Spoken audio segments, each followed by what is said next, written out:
Selamat malam Pak, saya atas nama Renal Safulina Nabil Swaja dengan NIM 2003030103 kelas C semester 2. Saya akan mereview buku ke-8 Sosiologi Komunikasi tentang riset aktivis media etika pendekatan global terhadap negosiasi dalam riset keadilan sosial.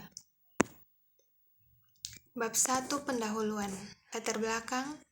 Peningkatan penelitian keadilan sosial partisipatif telah menjadi dipartikel dengan berlawanan dengan neoliberalisasi global dari universitas di mana wacana kewargaan telah digantikan oleh bahasa komersialisme, partisipasi, deregulasi. Dinamika ini menjadi tantangan yang mendasar bagi pendidikan demokrasi dan penelitian saat universitas mengalihkan operasi untuk meniru perusahaan atau edupabrik, di mana tujuannya dan hasil dari struktur penelitian berorientasi di pasar imperatif. Mahasiswa dan penelitian sama-sama diukur dan mana pernah menjadi tujuan dan ciri khas dari penelitian universitas. Logika neoliberalisasi pendidikan yang tinggi sangat menantang mencari penelitian di bidang sosial karena sebanyak aliran modal perusahaan ke universitas, bidang studi universitas yang tidak menghasilkan keuntungan besar, mendapatkan margin diubah, kekurangan dana atau kehilangan. Bab 2 Pembahasan. Perseptif pembasis praktik tentang etika aktivisme penelitian. Pengalaman aktivis media internasional telah dimensi utama keahlian, yang mengatur diri kami sendiri sebagai kolektif sekolah horizontal, perilaku mengadakan pertemuan menggunakan preguratif anti-otoriter, feminis atau hoti praktik zonal yang termasuk berkeliling, check-in, dan check-out, dan praktik etika perawatan rasional untuk mencakup kesehatan mental, timbal balik, dukungan, akses dana darurat, dan sebagainya. Protokol etika yang ketat diperlakukan untuk pengamanan peserta penelitian dengan pemisahan nama dari data, menyimpan nama offsite, untuk mengurangi risiko eksposur data dan melakukan PI untuk menahanan nama dalam kasus pemerintahan keadilan atau panggilan peradilan.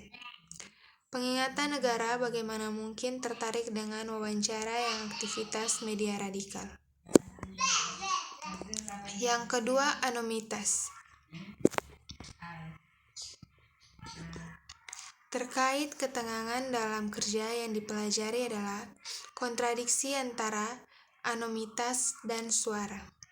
Protokol etika biasanya memberikan anonimitas untuk melindungi para peserta dan meminimalkan risiko partisipasi.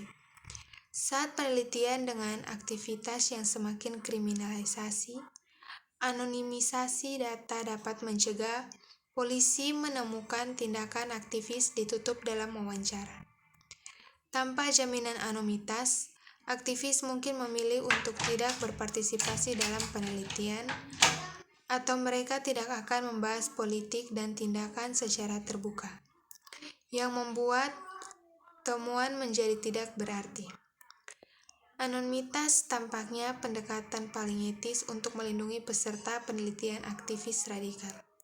Dengan demikian, etika berlandaskan etika anonimitas protokol yang mungkin memiliki konsekuensi tak terduga yang bertentangan dengan tujuan dari proyek penelitian. Tidak ada pendekatan etis yang cocok untuk semua orang anonimitas, melainkan harus dinegosiasi dengan peserta dalam proses tersebut yang membangun hubungan penelitian. Yang ketiga, modal sosial. Aktivis media mungkin menganggap itu sebagai penelitian peserta yang memberikan jalan untuk ekspresi diri yang dapat menguatkan pekerjaan mereka, memberikan modal atau status sosial. Mungkin kolektif penelitian mengembangkan kriteria pemilihan peserta penelitian yang dapat dimiliki dalam suara bulat. Hasil yang diharapkan kriteria misalnya untuk penelitian dan interaksional, proses aktivitas di media yang membuat secara tidak sengaja dan dibuka oleh individu pengecualian dari modal sosial dengan keputusan ilmiah yang logis memiliki dampak efektif sonar. Selain itu, modal sosial peserta penelitian mungkin masuk dalam kontradiksi dengan nilai mereka dalam penelitian. Proses kelembagaan, pengurusan prosedur, pengetahuan ahli atau dalam proses mendapatkan gelar PhD, universitas yang termasuk instruksi sesi, pengajar asisten, janji waktu kontrak terbatas, postdoktoral, penelitian infrastruktur artis, dan sejenisnya. Itu peserta penelitian ditambahkan sebagai suplemen ke universitas tim penelitian dan universitas menganugerahkan modal sosial melalui dukungan ini komplementaritas.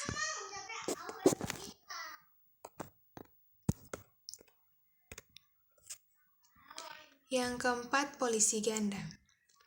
Dinamika kekuasaan sehubungan dengan keadaan yang mungkin saja terkait dengan posisi ganda dalam kolektif, penelitian horizontal, dan universitas hierarki.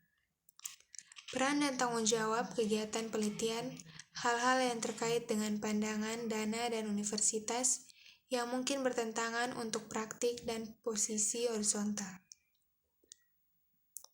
Semua orang di kolektif penelitian, TAIF dan secara bersamaan menempati dua posisi. Anggota kolektif horizontal posisi kerja dan hierarkis dalam posisi ganda. Pertama, struktur akuntabilitas dapat membingungkan PI kontradiktif, dianggap sebagai majikan dari semua kolektif horizontal lain anggota.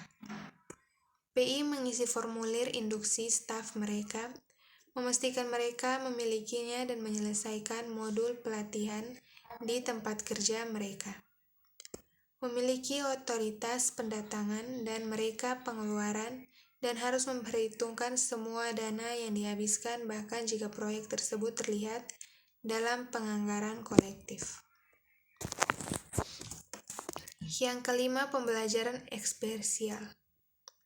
Banyak anggota fakultas mengkhawatirkan atau bahkan secara fundamental berlawanan dengan semua jenis EL, termasuk penempatan dengan organisasi nirlaba, organisasi non-pemerintah, dan berbasis komunitas. Tubuh kekhawatiran dengan EL secara langsung mencerminkan pertumbuhannya di suatu lembaga pendidikan tinggi Kasian yang menjadi semakin korporatasi material dan ditekankan untuk menunjukkan relevansi sosial. Bisa dibilang, lebih jauh mendorong penasaran akademi, membantu universitas menghasilkan tenaga kerja yang patuh, siap, dan untuk dihubungkan dengan masyarakat kapitalis setelah lulus Wession. Sekalipun seorang siswa menerima kredit untuk menempatkan CEL, kekhawatiran telah dibesarkan sehingga mereka membayar institusi yang mereka ciptakan untuk hak istimewa kerja, belajar, dikomunikasikan secara gratis. Lebih lanjut, CEL sering memainkan peran penting untuk strategi pemasaran universitas yang melayani sebagai wajah yang baik institusi untuk menarik dukungan politik dan keluarga eksternal. Bab 3 penutup. Kesimpulan, refleksi ini telah mengungkapkan banyak sekali kontradiksi di dalam penelitian yang gerak sosial kolektif horizontal dan kesatuan Liberally University mengusulkan beberapa strategi potensial untuk perubahan. Tujuan telah memulai dialog kompleks yang saya harapkan dapat menjadi generatif bagi mereka yang terlibat dalam proyek serupa. Praktik aktivisme penelitian baru dapat menghasilkan konsekuensinya yang tidak diinginkan, yang kemudian harus lebih jauh ditantang, dan proses dialektivitas yang sedang berlangsung. Meskipun ini pendahuluan pemikiran yang dapat banyak diberikan titik keberangkatan tersebut, untuk mengembangkan setiap praktik penelitian, hari praktik tersebut dapat menghasilkan konsekuensi yang tidak diinginkan, pertanyaan atau kontradiksi pada gilirannya, dan mungkin membutuhkan inovasi yang lebih lanjut dan dialog. Baik, sekian hasil presentasi dari saya. Terima kasih.